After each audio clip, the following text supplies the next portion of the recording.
Now, data over the period has broadly underperformed expectations and highlighted weakening economic conditions.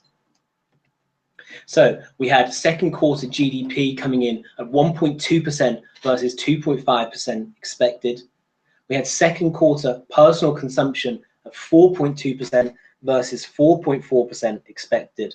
Weakness again with the July ISM manufacturing and non-manufacturing components both falling below expectations. The July non-farm payrolls, however, outperformed at 255,000 jobs versus 180,000 expected. However, weakness returned with July retail sales printing flat versus 0.4 expected.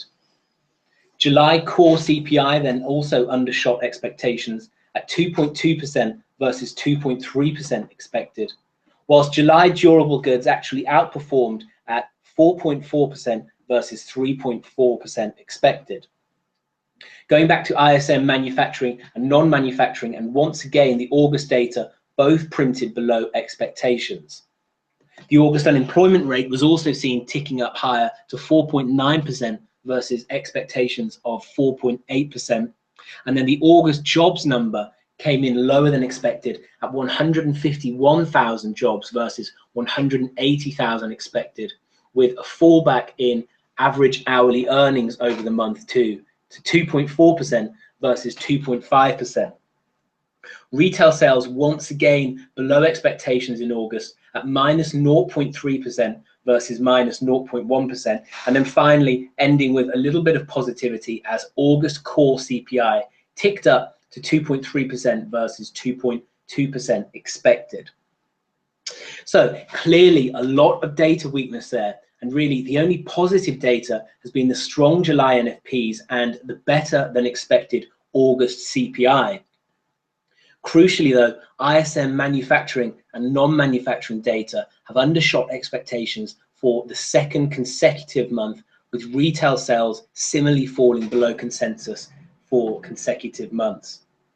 Now, over the last 2 months, we've also heard from a raft of Fed members who have voiced their opinions on the prospects of a rate hike and the likely US rate path for the remainder of the year. And again, alongside these data points, a lot of this Fed commentary has received a lot of market attention ahead of this FOMC meeting, and it's been quite market moving. Now, the majority of these comments have been in support of a hike. Fed's Williams noted that the economy has climbed back to full strength, and it therefore makes sense to move monetary policy gradually back to normal, adding that in the context of a strong economy with good momentum, it makes sense to get back to a pace of gradual rate increases, preferably sooner rather than later. Fed's Bullard also spoke in support of a hike, noting that he can see 2 rate hikes as possible before year end. We also heard from Fed's Rosengren, traditionally a dove, who urged for action sooner rather than later, saying that a failure to continue on the path of gradual removal of accommodation could shorten rather than lengthen the duration of this recovery. Fed's Fisher, again, another proponent of hiking sooner rather than later, noted that we are close to our targets and that looking ahead, I expect GDP growth to pick up in coming quarters as investment recovers from a surprisingly weak patch and the drag from past dollar appreciation diminishes. So these comments further increased rate hike expectations. Fed's Meester reiterated comments made by Fed's Rosengren, noting that if you inappropriately keep interest rates too low for too long, then you put yourself in a position of perhaps having to raise interest rates more strongly in the future, adding that she feels there is a compelling case for raising rates sooner. However, there are divisions among the Fed, and alongside these more hawkish comments, we've also had arguments against raising rates, with Fed's Brainard urging caution in the removal of accommodative monetary policy, adding that the case for preemptively tightening is less compelling. These comments were backed up by Fed's Powell, who also urged patience and the need to wait for inflation to move back to target.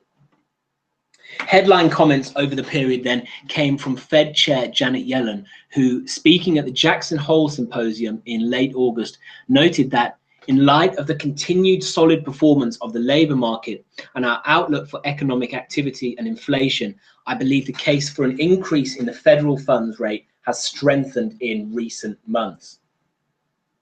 Now, obviously, since making those comments, we've had the release of the August NFPs, which obviously undershot expectations. So it's going to be interesting to see how that data point weighs on the Fed's decision making.